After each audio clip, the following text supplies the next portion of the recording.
Hello and welcome to the Surgical Spirit podcast. I'm your host, Dr. Haidar Al-Hakim, the Third Eye Doctor.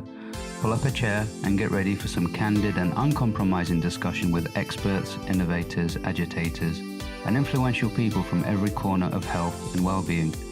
From inside the hospital to at home in the kitchen, we're leaving no stone unturned in our quest to uncover the secrets of healthier, happier, more successful, and less stressful lives. Thank you so much for joining us, and without further ado, let's meet this episode's guest. Hello and welcome. This is Dr. Haidar Al-Hakim, the Third Eye Doctor, and welcome to the Surgical Spirit podcast. And today we have Kath. How are you, Kath? Very good, thank you. Lovely to talk to you. Likewise, absolutely. One thing that comes to my mind when I look at your profile is being a medical pioneer. How did you get that? Well, I'm not sure who wrote that down, but it sounds quite good. So I think it came from just the way I like to think differently about how we do healthcare. And sometimes that's been seen as a little bit pioneering or maybe a bit of a threat to the status quo. And where does that come from? I think potentially from my parents. Both my parents were doctors. My dad, an orthopedic surgeon who was very innovative and creative and always looking for a way around things if there was a problem. And I grew up with that as my environment. So I think it's really come from that. And you're working in Melbourne at the moment. I've been working at the Royal Children's Hospital in Melbourne for 25 years now. Wow. And I work with children with leukemia and other life-threatening illnesses. And my journey in innovating and thinking a bit differently started when I had young children at home and I was doing procedures on children with cancer and finding that they were getting terribly stressed by the whole experience. And back in 1998, I sat down with a group of parents and I said, could we talk through the experience when you have a child with a life-threatening illness? And what are the things in that journey that are the hardest for you and your child and family, and what could we do differently to help you through that? It did cause a little bit of fuss and concern, I think, from some of my colleagues who thought that this was going to open the floodgates and the families were going to be demanding things from us that we might not be able to give. In actual fact, what I found was this extraordinary wealth of knowledge that the families had about the journey and things that us as health professionals actually knew nothing about. We're not walking that journey. It was quite extraordinary to sit with them and just hear what they had to say. And the things that they notice about the healthcare system that they can pass by telling us, and we can improve it together. I found that really exciting. So together with this group of families, we ended up making a whole lot of changes in how the pain management for the procedures was done, and then looking even further at the whole hospital environment and how harsh and challenging that can be when you come into hospital. So the family said, what about some music that might help to reduce the stress and anxiety for us? At the time, my children were learning music from professional musicians. So something I quite like to do is bring in expertise from other people who might know more about it than I do. And I spoke to these musicians and said, the families are really after some calming and relaxing music in the hospital environment. That started what's now called the Hush Foundation, where we bring musicians and composers into hospital spaces and they then reflect on what they can see and hear, and they help by providing the most extraordinary music that is specifically designed for that environment. That's amazing. That's from something that is really simple, sitting down and listening. It was really simple and quite exciting. And once you do sit down and listen and you connect with the families, and in that way you learn so much And I think you sort of grow through that as well. What was the biggest thing that you learned? I mean, when you sort of sat down and listened to them first time, what was the big, like, aha moment that you got? One of the things is families can be going through some really extraordinarily bad times and they don't necessarily volunteer it to you. They often think, okay, we've just got to basically suck this up and cope with it.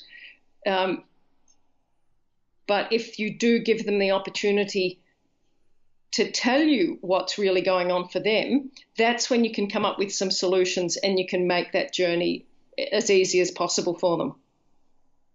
And, you know, resources are available in hospitals, in these institutions. You know, it's resource rich. Yes, but in some ways we think that we're time poor. Mm. So we think that these things are going to cost us too much in time to sit down and listen. In actual fact, is the best part of my job, just sitting with people, even if you only need a couple of minutes really to make a very special connection with someone and then find out what are the real core things that are bothering them. Sometimes it's really not very much and we can make a big difference. Yeah, I mean, even spending an extra 10 minutes or 20 minutes really, really connecting and feeling deeply concerned about the situation does make a massive difference in the long term. Yes, and I feel sad when I meet families who might have been in the hospital system for quite some time and nobody's really had that time to connect with them and find out what's going on.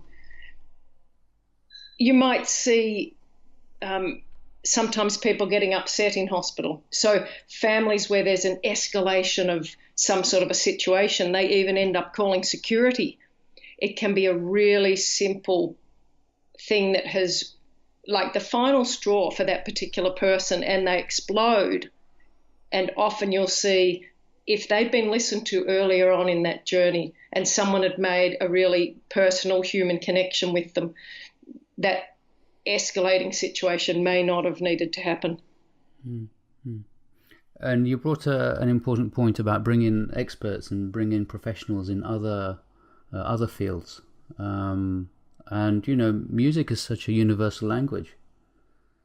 Yes, and it was sort of strange to me. I'd had music in my upbringing and my life, and most people have music in their lives at home. You come into hospital and that's almost taken away from you. It's not encouraged that you should bring that important part of your life with you into the hospital. So when we've brought composers in, it's been fantastic to have them reflect back to us as the staff what the environment is like.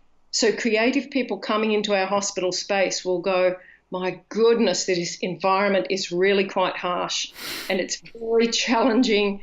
And there's a cacophony of noise going on in here that we get used to it. We're there every day and we think this is normal. But actually to them, they're saying this is far from normal. And we're going to have to think really carefully where in this soundscape the music can sit so that it in fact doesn't make it worse and raise people's anxiety more. So you can turn on, you know, rock music and things in the background that can quite easily raise people's anxiety and just make the situation worse. So the composers have really, I have loved listening to them talk about what they hear. I mean, their ears are so finely tuned to what's going on. They can tell you what key the emergency buzzers are in and things like that. Wow. And they then work carefully to make sure the music is going to sit in a really good place and make people feel more calm. How long did they spend doing that? Must have been a long time. It varies. We bring different composers in. They have different experiences, whether it's with a group of staff and they sit and sort of brainstorm with the staff, or they might workshop with a group of families, or they will just stand in a corner and listen. And what worked the best in your eyes? Jazz has worked particularly well.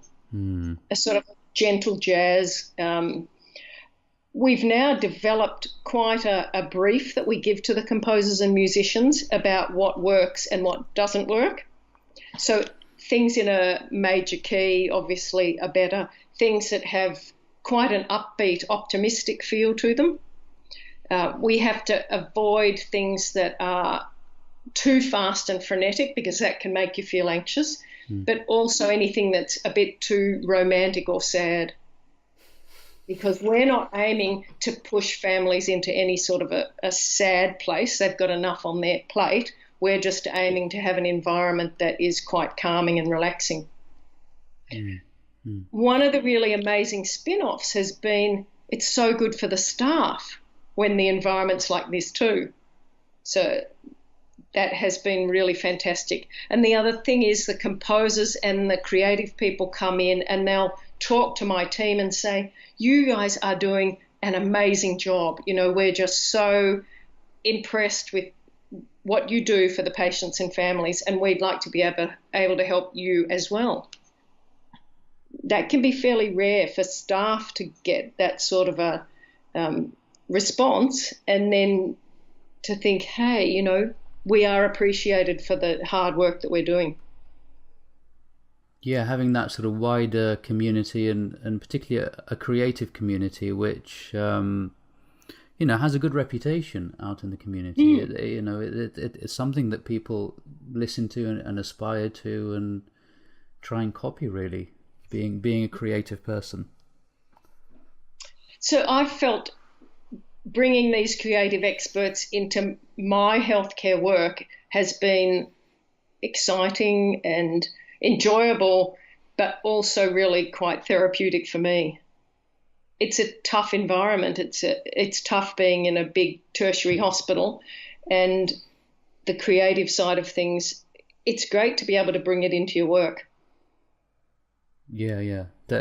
Definitely. I mean, we'd like to create within the medical structure as well, with as much creativity as art, but we know that we are confined, by our profession and because of the work and the pressures that we go through. But it's a great outlet, isn't it? It's a fantastic outlet. And so to be able to combine them, I've loved that.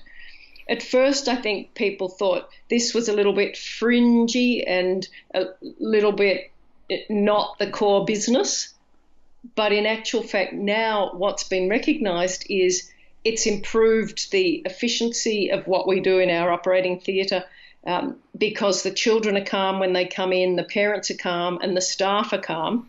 So we're extremely efficient in moving people through, because if you're trying to, reduce anxiety and bring down a family that's, on top note, that actually takes a lot more time than if we'd got it right in the first place.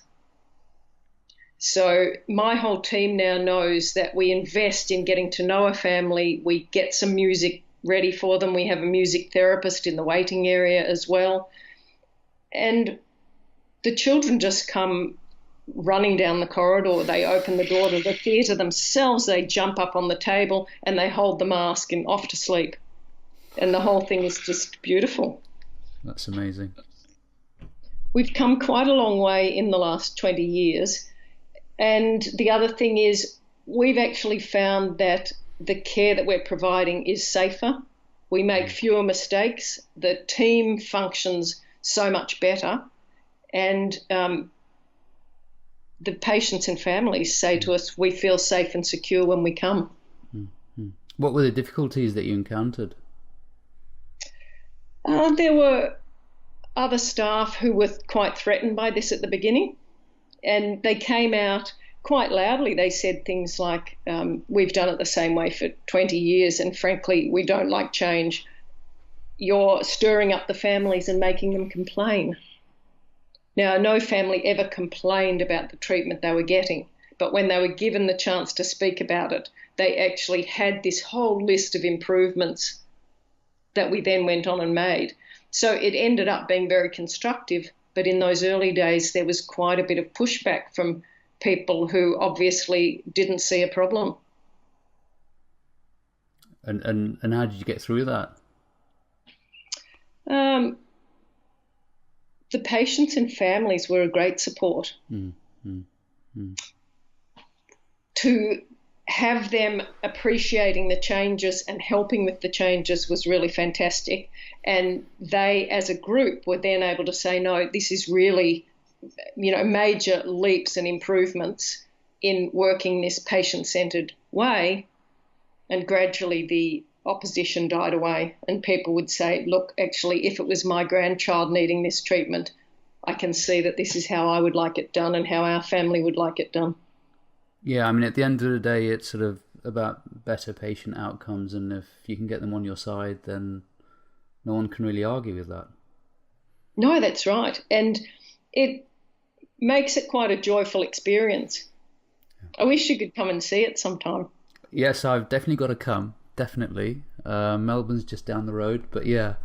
I've got a friend in the Gold Coast, so she wants me to come over as well and do a workshop for them. So yeah, definitely be coming over and sampling that creativity. And I mean, for me, experiencing working in the medical sector, it is pretty black and white and pretty cold. And that was something that you just got used to rather than trying to change. Change is difficult. Yes. Change is difficult, and the status quo is quite a comfortable place. So once we had the music up and running, I started then to think, this has really changed the team that I work in. It's made us, when we've got the music on, the team is more sort of grounded, and we're more kind to each other and respectful, and the atmosphere in the room is so good.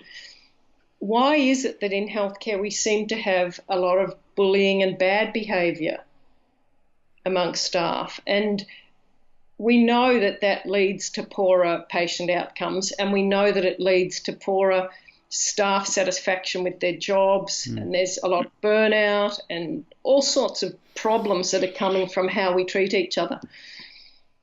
I wanted to try and represent some of these issues in a creative way that we could use to get some conversations going. So I approached a playwright who's now in his 80s, Alan Hopgood, and he's been writing plays for the last 60 years in Australia.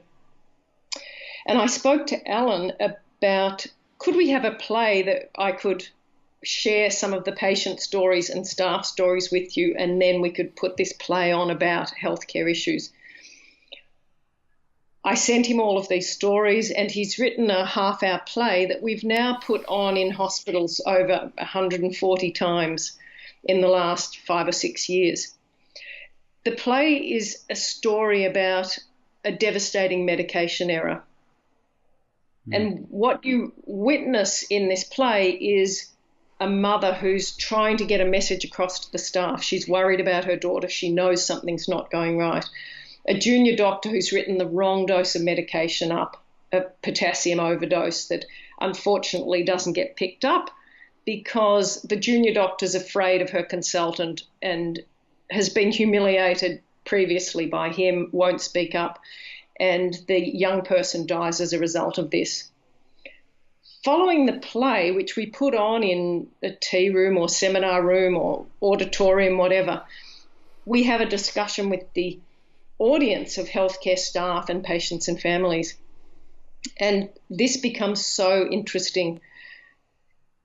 Bringing that creative side and the actors into the room somehow unleashes people's emotions, and they start talking about what's actually going on in their organisation, or what happened when their mother was sick, or when they themselves were sick. Not only their experience as a health professional, but what it was like when they were on the other side. And I think it brings back this sort of shared humanity. We're all in this together. And the dramatic effect of seeing the mother who's so distressed by losing her daughter and knew that something could have been done if people had been listening. It's quite an amazing experience. Yeah, I mean, I saw a clip, a 3-minute clip on YouTube of Hear Me, I think it was called. Yeah. And it stirs up a lot of emotion and a lot of your internal dialogue and story that you've experienced, whether it's in healthcare or as a relative. And it just makes you think of, as you said, the humanity of this Yes. whole work that's involved. And the best times for me when I'm doing my clinical work is when I switch on my humanity switch rather than my Yes. doctoring switch. Yes. It's not something that was encouraged, though, as we were going through our course or as we were junior doctors. In fact, you almost were encouraged to turn that humanity side off so that you could get more work done. Well, I didn't have one, to be honest. I didn't have one when I was studying. It didn't really... Maybe I did at the time, but it was slowly worn out. That switch was pasted over, or just left there and not sort of used enough. And I had glimpses of it. I remember sort of working. Whenever you have glimpses of human connection, you feel really good. And time just flies. Yes, and it energizes you for the next thing. It's, in a way, it's contagious. Doing the humanity side of it, I think, does bring you joy, and it certainly brings the patient on the other side joy.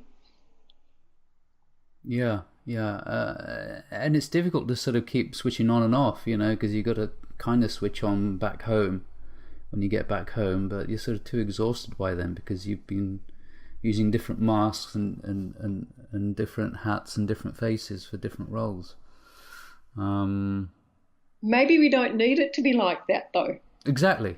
Yeah. Maybe we should be able to have that humanity and kindness side switched on all the time, and we'll have more energy. Yeah. But isn't the argument, if it's on, you get drained? I mean, what's the... how do we sort of deal with that issue? That can you be kind all the time and still be fine? Yes, I think you can. I think you'll be more fine if you're kind all the time. No,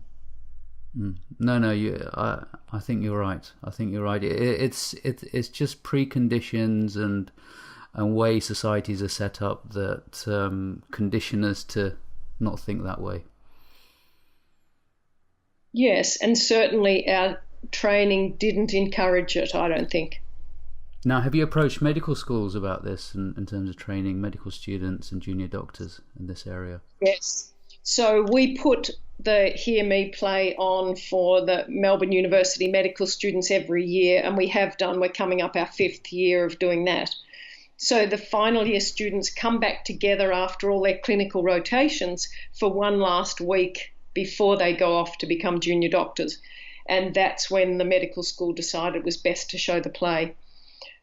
The medical student audience is really fascinating because they are already aware of dynamics that are happening to the junior doctors when they get into the hospital system that look to them to be quite damaging and are quite upsetting. So they'll often really be dissecting all of this. How are we going to cope and maintain our humanity when we get into a system that is very unforgiving and harsh? And in fact, I was leading the discussion after one of the play performances, and I said something like, we've now shown this play to 8,500 people, and often it comes up that we hold a lot of hope for the next generation of medical students and junior doctors that they will change this culture. And this young lady stood up and she said, "Give us a break. Your generations have perpetuated this culture for a very long time. You can't expect us to change it because we're going to come into that system and we need your help to change it. We're going to have to do it together." And that was really powerful to hear her sort of naming it and saying, we need a good reference from the consultant who's bullying us. So we're not going to speak up unless other, the more senior people are going to stand with us and help us with that. Which you have done. Yeah, exactly. Which you have done. I mean, we have a similar issue with the education system in Iraq, and nothing much has changed at all over the last, since the liberation back in 2003. And, they say, the next generation. But it doesn't matter, because the next generation look at the seniors and the politicians and the leaders and the people in political power and business power and public service. And the change has to be there, the people in power. It's it's not about grassroots. Yes, there has to be a grassroots revolution and movement for them to actually take up this and move it forward. Yes. But it all boils down to us, as in us medics who've been in the system for a long time. And the change has to be us, not looking at anyone else. And that's right. Having the patients side by side and the patient's family side by side, I think that's very powerful, and that's something that is would accelerate this, because as you said, this is an emergency rather than something that can be gradually changed, because we're losing doctors every day, to suicide and mental health issues, and so many doctors leaving the profession and are just literally broken. Their humanity is broken, and this is happening every day. Well, interesting you say that. A couple of years ago, my concern out of all the feedback we got from the plays was that this culture and the behaviour and the bullying was the biggest issue on people's minds. So the play brings up other things like open disclosure after errors, or the actual medication errors, etc. Everybody comes right back down to how we treat each other, and that there are some big problems. So the idea came up, we could have some sort of a conference or a get together to talk about these problems. What a negative sort of a thing it would be to have a conference on bullying. Yeah. And I started thinking, what if we flipped the conversation, and instead of talking about the bullying, we set that aside? It's there, but we don't have to focus on that. Instead, we could talk about a kind health system and how we might work together to get to that. A much more aspirational and positive sort of objective. I was thinking it's a fairly simple concept. Maybe people are going to go, well, that's all been done before, that doesn't work. But there was an appetite for it. So in 2016, a friend and I set up what we called the Gathering of Kindness. We had 100 people from all different walks of life. So we had politicians and government people, patients, families, advocates, lawyers, doctors, philosophers, ethicists, all sorts of people in the one tent together, all talking about these issues from the positive mindset.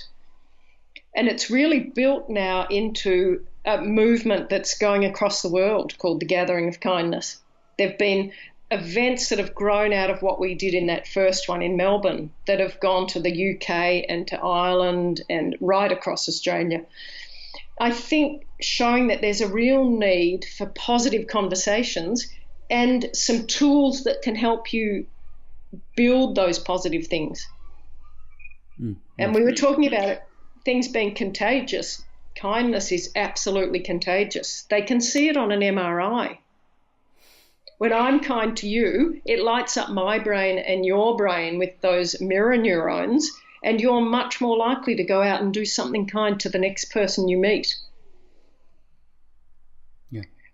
One of the things that people have found very empowering about the Gathering of Kindness is it's something that as an individual you can actually go and do it without anyone giving you permission or any money, or you don't need the best CEO in the world at your hospital to be able to do small acts of kindness that improve your team and improve the well-being of the patients and families and the people that you work with. It is powerful, and I keep saying this all the time, the most powerful things are the simple things. If it's more complicated, it's less effective. Just a I think you're right. generalization. Yes, but it's harder to grasp if it's, too complicated. And I think we all can go right back to, we know what it feels like when somebody does something kind to us.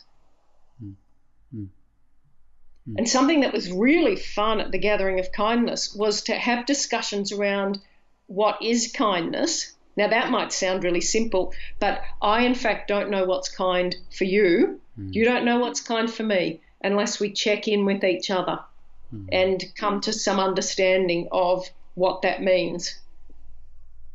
And we had somebody, one of the GPs at the first Gathering of Kindness, talking about watching somebody in a wheelchair struggling with a big, heavy door. And he raced over to help open that door.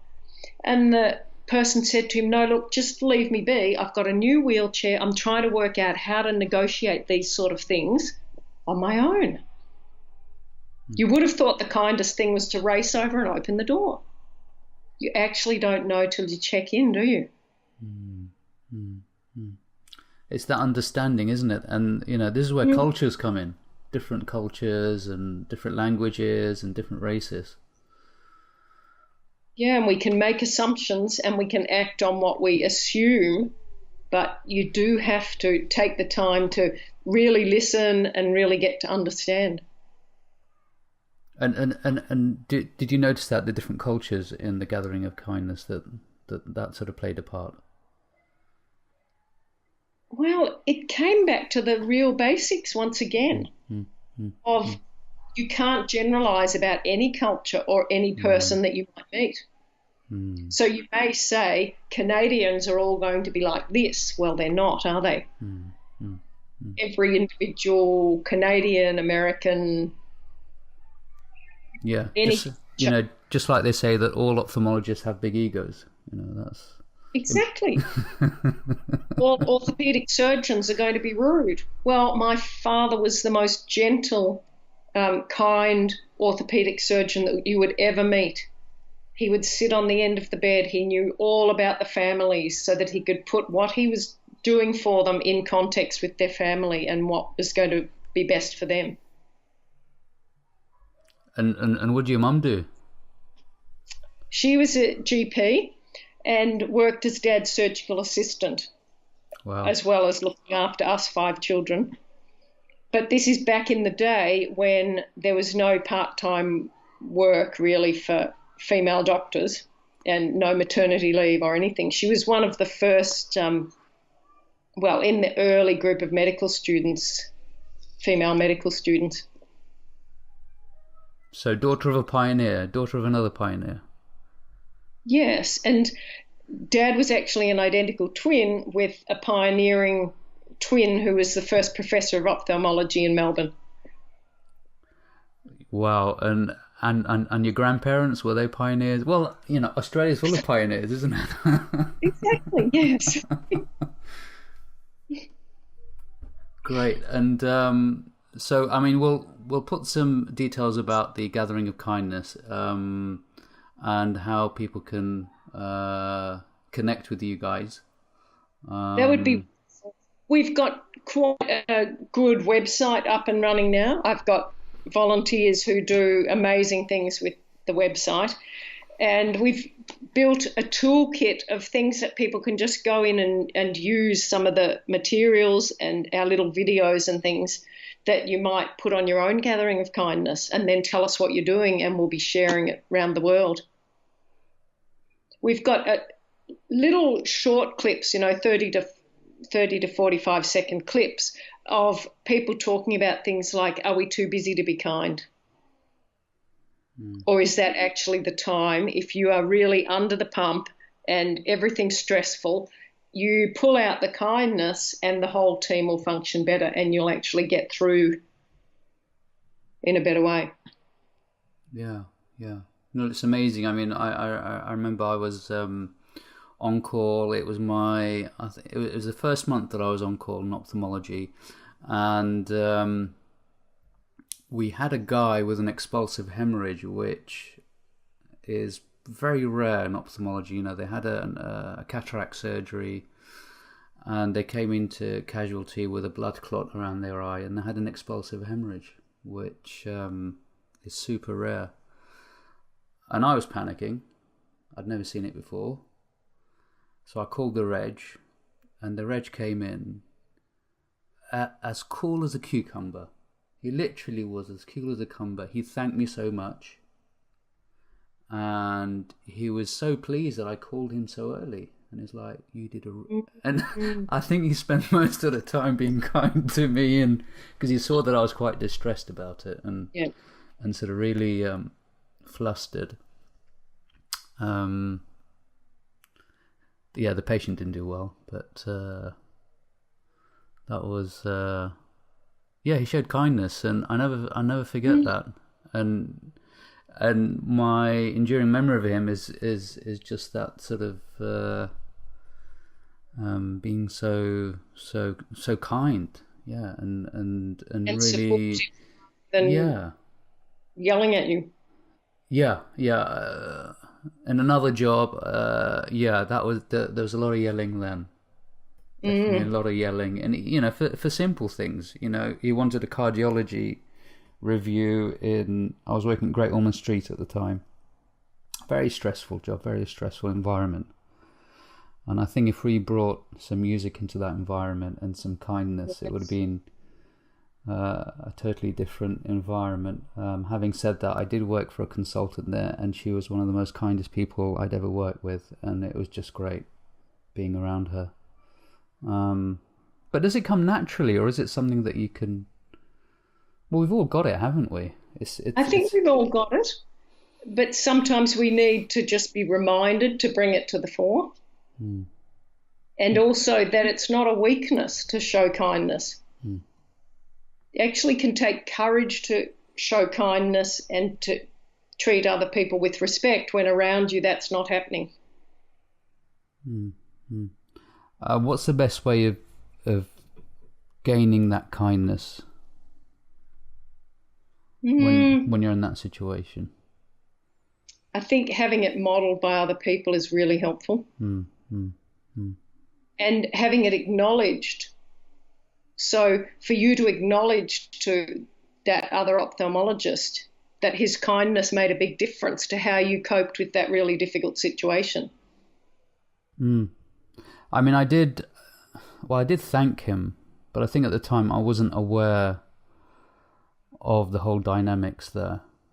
And I think if we were actively taught about this dynamic from an earlier age, I mean, we are, from being children and our parents, and it kind of gets, I don't know, hijacked. I mean, I'm very biased towards, because we homeschool our children, and I'm sure some great work goes on in a lot of schools. But there is a lot of conditioning going on. That kindness is weakness, and kindness won't get you anywhere, and kindness won't get you the high-powered job and the great salary and the great beach house and the Ferrari. And yes, well, I don't agree with that. And you're absolutely right. I mean, when you speak to multimillionaires and really, really rich people, and the thing that really set them apart is their sharing and their kindness and their humanity and the way that they care for other people. Yes, and I think that can bring you such joy and bring you such satisfaction in your whole life. Because every time you treat other people with kindness, that comes back to you, I'm absolutely certain. What was the biggest satisfaction you've had in your life, Kath? Think it could well be my 5 children. Wow. Yeah. That's a lot. My mother had 7. And bloody hard work. It's hard work, it's tiring, but it pays off. And to be role modelling some of these things that are so important to me and my husband Rod, and see it coming through in the children is just fabulous. So they've been part of my whole Hush Foundation projects since they're very small. packing CDs into boxes and posting them off to people and coming to concerts and handing out programs, etc., and just being in the fabric of everything that I do, that's very special. And I think when it comes down to it, your family are such an important part of your life. Yeah, definitely. When I went through burnout, it was because I had major family issues, major family disruptions and rifts, and it's devastating when that happens. And I can normally boil it down to some things, and it's normally to do with the ego. Well, the bad ego, not the good ego, because there's a good ego as well, which we all have. Yes, but we've all got some of that bad ego, and we need to keep that one under control. Yeah. And I think kindness helps you do that, because you're not thinking only of yourself, you're thinking of the other person and how the interaction with them is going to be the best it can possibly be. Yeah. It is about harmonizing and sort of bringing the bad and the good and finding a wave between the two, rather than a balance. I don't like the word balance. I can't do balance. Well, I can't balance anyway. I don't think any of us can. I can wave, I can sort of work within a physiological range, but I can't balance. I'm not good at balancing. So how do you think we cope best with people who are not giving back the kindness, or people who are very abrasive at work, or who are disrupting a team? I think you've got to understand them. I mean, two things that I work on all the time is understanding and compassion. Mm-hmm. Those are the two major things that I look at in their context, in their eyes. Not what I'm thinking, because my conception of their actions is my concept. So I need to know what their perspective is and their conceptualization of what's going on. Now that takes a lot of effort on your part in dampening down that negative ego that you have. And dampening down, you can't control it, you can't control your ego, but you can recognize that your ego is working and that it's putting you in situations which will escalate into problems. But you've got to sit down and understand with the eyes of compassion and with the eyes of kindness. So what is it for that other person that's causing them to react in a way that's inflammatory or destructive? Yeah. I mean, they've obviously triggered something in you which you don't like, and you see it in them, but that's because it's in yourself. That's why you're reacting to them in that situation, because, we all have vices which we don't like, and we recognize that in other people, and that triggers us off, and that's why we get the conflict. So it is greater self-awareness. That's what it boils down to. And, a lot of the work that I do with doctors is about self-awareness and is about self-inspection and looking within, which is why when you do those amazing plays, we relate to them because it triggers us off inside. All these different experiences, all these different stories that we've gone through in our lives, it instantly triggers us off, and it causes an insight within us. Yes, we've had a surgeon reflect after one of the plays that she saw the main consultant who was bullying the junior staff. She could see herself in that character. Yeah. And it was quite confronting to come up against that. Yeah. But then to be able to think, well, how is it that if I sometimes behave like that, it hasn't led to serious trouble? It's actually about the team that person had around them, who was able to help de-escalate with them. Yeah. And, as you said, we have to be able to talk about these things. And if we don't have that freedom of speech, it's a mockery of our democracy at the end of the day. Yes. It's sort of centre to our societies being, a free society I mean, I came from a very non-free society where you were imprisoned and tortured and executed. I mean, I had 54 members of my family executed because they had a different point of view, a different religious point of view. So for me, I've always said my piece. But then, when you're in a system where you lose your job and you lose your reputation and you lose everything else, it is very difficult, even if you do have the strength and the courage and all these other things. You do get worn down. In those situations, then you do need a senior to sort of hold your hand and support you. Yeah, mentor you through this. Yeah. Well, I'm very hopeful that we have a real shift coming in healthcare culture, because there are so many more people now speaking up about it and saying, this isn't suiting any of us. It's not a healthy work environment for us. We can do a lot better. We can have joy and meaning in our work if we're treating each other with kindness, if our organisations are treating the people working in them with kindness, and the patients and families are going to benefit enormously. It's a win-win at the end of the day. Yes. It really is. The patients and families have known this long before us. They can pick up on it. They know who treats them with kindness. They know what are the things that really matter to them in the journey.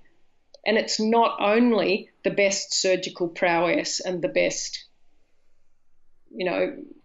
technical devices that we might have at our disposal. It's those moments of kindness from a staff member or from someone else that actually can get them through when they're having a terrible time. Yeah. Yeah. We keep going back to the sort of simple things, but life is simple, and we don't need to complicate it any further. We really don't. No. Let's keep it simple, and let's have a motto like, treat other people the way that they would like to be treated. Yeah. Or just a gathering of kindness. Yes. Let's just help us make this the most massive movement that's unstoppable. Yeah, I mean, it's absolutely essential, and definitely encourage everyone to visit the website, register, do an event, do workshops, tap into their natural creativity, because humans have become who they have become because of their creativity. We create, that is our nature. That's what makes us so good.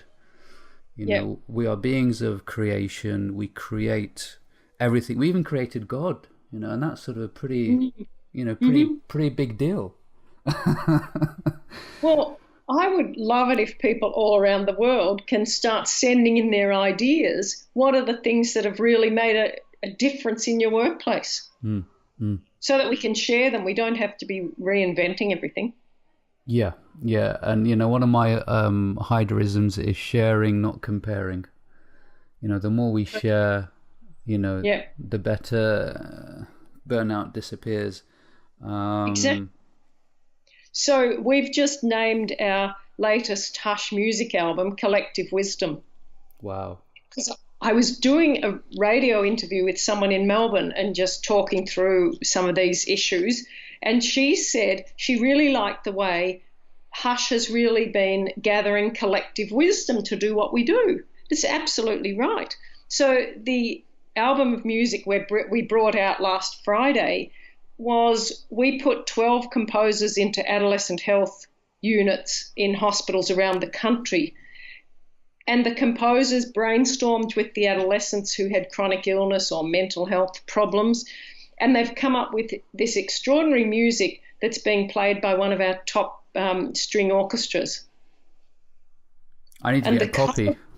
You've got to get a copy of it. The cover of the album was done by a class of primary school children who all made a little owl and they stuck it on a clothesline. It's the most beautiful thing. All these wise owls that the school children have done epitomizes collective wisdom. It's great. Anyway, it's absolutely beautiful music, and it's on iTunes and all of those various things. So I need people to get a can... copy, and you know, we can do something for each issue or each condition or each experience in the hospital, outside the hospital, medical Yes. conditions. Yep. It's bringing that that, you know, what I call subconscious wisdom or subconscious or collective subconsciousness, because we all have our own conscious, which we're very much in an intimate relationship with and kind of listen to 24/7. But there is this collective unconsciousness, which is what kindness really is. It's sort of tapping into that thing that everyone understands and everyone can tune into, you know, into that wavelength. Yeah. Which can't really be explained, but can be felt quite profoundly. Well, do you think we've solved all the world's problems now? Yeah, you know, the world's problems are solved very easily, but it's about the doing. Yes. It's about the doing. It's about the action. And that's the only way things happen, is by doing things rather than thinking and saying. And you know, the human being is a vehicle of movement and action. And you know, that's what gets things done, and that's what love's about. I mean, love for me is movement and growth. Yeah. It's sort of that movement and growth in the right direction that you want it to be. So yeah, I like using these simple terms. I've had enough of complicated pathophysiology, and I think they beat it out of me in medical school. Yes, you're probably right. Go back to the basics, go back to kindness, and you can't go wrong. Cool. Yeah, I'm just very happy, actually. That's why I'm kind of just oohing and ahhing, because I'm feeling a lot of kindness here, and I'm sure the listeners are feeling this kindness as well. And obviously we'll have lots of links to this, and they're going to be a deluge of people contacting you, I'm sure. Well, I like the idea that you get them all to sign up so that we're all in touch. Yeah, definitely. I mean, you know, now that you know, because we're sort of talking to each other, I don't know, 12,000 miles away, and it feels as though we're literally next door. So, you know, technology has moved on amazingly fast, and for the good things. I mean, there's lots of really horrible things going out there because of technology, but as you said, it's looking at the positive. It's sort of looking at the kindness rather than the burnout. I've got a talk actually next week about burnout, so I guess I'll have to change my perspective of things. Change the focus of it and say, yes, burnout exists, but what about this joyful other way of looking at things? It's so fun as well. It's so fun because I did a talk the other day for a group of GPs about burnout, and it was depressing. Yes. You know, they got depressed, I got depressed. I mean, you know, we came out of it. I did a mass hypnosis. I sort of hypnotized the whole group of GPs, which was fun, and they came out much happier. But yeah, it's sort of, let's start from positive, staying positive. Let's talk about the acts of kindness that have made a positive difference. And you'll forget about some of the negative. Yeah. I mean, I follow this guy. He's a big entrepreneur on social media, American chap, and you know, he goes, there's a lot of negativity out there in the world. You know, there's 99% of people talking about the negativity, and that's why I just talk about positivity all the time. I have negativity, I have problems, I have depression, I have mental health illness, I have other illnesses, I have family issues. No one wants to hear about that, so I just put out the positivity, because they think you're a bit, you know, cuckoo talking about all this stuff. You know, you must be woo-woo, you must be this and that. But no, we all have our own problems and our own concerns and ailments and pain. But putting out the positive is actually, I mean, you know, we've got, you know, the current issue with Dr. Bauer and the trouble that she's been going through. And there's a lot of negative issues around the whole topic. And I just got really down because I'm not like that. I'm normally a very positive guy, and I looked within, and I was sucked into the negativity of things. Whereas if our focus goes towards what brings us up, what makes us better, what makes us create, I think it'll make a massive difference. Absolutely. Yeah. Bring back the joy. Yeah, I'd love to, working in medicine and being joyful. Yes. So I now work in a team that is joyful every single day. They might send us too many patients that could not possibly fit on the list.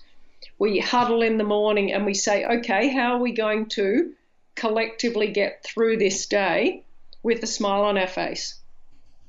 And it works every single time. Super, super duper. I think we're coming towards the. I mean, we'd love to talk more. I mean, I shouldn't go back to difficulty, because I was going to ask about the difficulties that you still encounter today, and I think it's just people are still in that quagmire.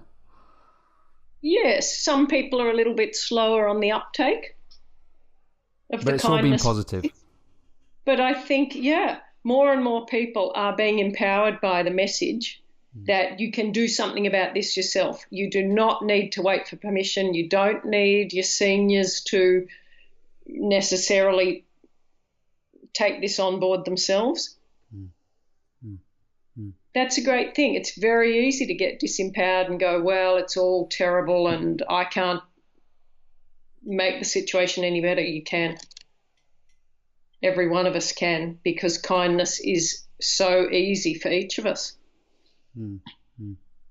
Cool. Excellent. We've come towards the end of our whistle stop tour. You've done so much work. It's sort of absolutely amazing, and it's been an honor to speak to you, and I can see this going on from strength to strength. So I'm sure we'll come back to this again, and we'll have gathering of kindness in London soon. Absolutely. I think that's something that we can work on. That. Great. I'll come. Yes, definitely. There's a question I ask at the end for all of my guests, and the question is, what's the naughtiest thing you've ever done, Kath?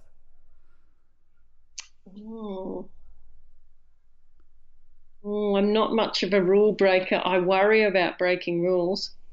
But probably the naughtiest thing was actually setting up this group of parents that I could talk to. That was seen as quite subversive. That's pretty naughty. Yeah. Naughty Kath, absolutely. Yeah. You shouldn't have done that. Oh. Great. And look where it's led. Yeah, absolutely. You're in big trouble. Great. Thank you so much, Kath. It's been a great pleasure, and see you soon. See you soon. Bye. Bye. Thanks for listening to this installment of the Surgical Spirit podcast. For all the latest in the world of surgical spirit, don't forget to follow on Twitter at The Third Eye Doc, and catch me on Facebook at the page The Third Eye Doctor. You can visit the website at www.thethirdeyedoctor.co.uk for more information on the work that I do. And please send us feedback and questions and suggestions for the podcast. It's always a pleasure to hear from you. I've been Dr. Haidar Al-Hakim, and I'll see you next time.